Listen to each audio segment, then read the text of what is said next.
Hello everyone. Today we're going to discuss the largest contributor to the increased electric rates in Indiana.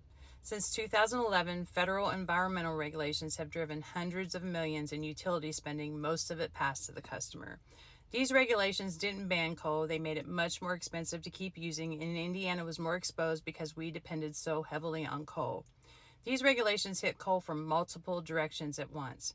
Power companies were forced into major upfront spending, installing scrubbers, mercury controls, building wastewater treatment systems, and cleaning up coal ash ponds, often costing hundreds of millions just to keep older plants running.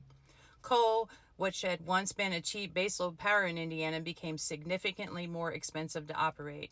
Utilities then had to decide whether to invest $500 million into a 40-year-old coal plant or to build new generation, and coal retirement made much more financial sense.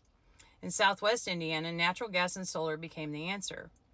Natural gas didn't just win on price, it also has a clear advantage on emissions compared to coal. It produces about 50 to 60% less carbon dioxide than coal and far lower levels of pollutants like sulfur dioxide, nitrogen oxide, mercury, and particulate matter. Gas plants are also cheaper to build and operate than large coal facilities. Locally in 2025, the CenterPoint rate case $80 million increase was related to costs tied to over $500 million in prior pollution control investments, while also factoring in the retirement of the coal units at A.B. Brown with a $334 million natural gas conversion and a $429 million Posey County solar project.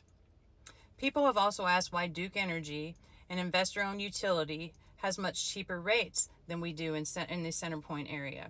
The reason is scale. Duke serves about 800,000 customers in Indiana compared to 150,000 for CenterPoint in Indiana.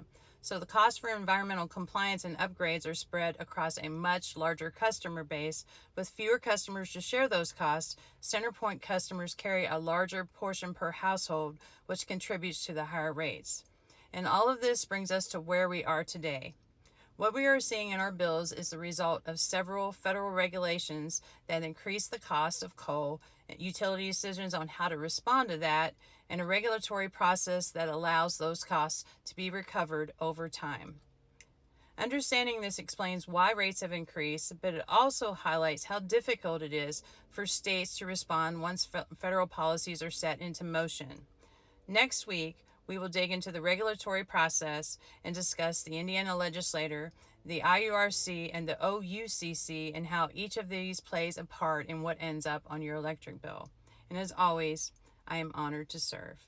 Thank you.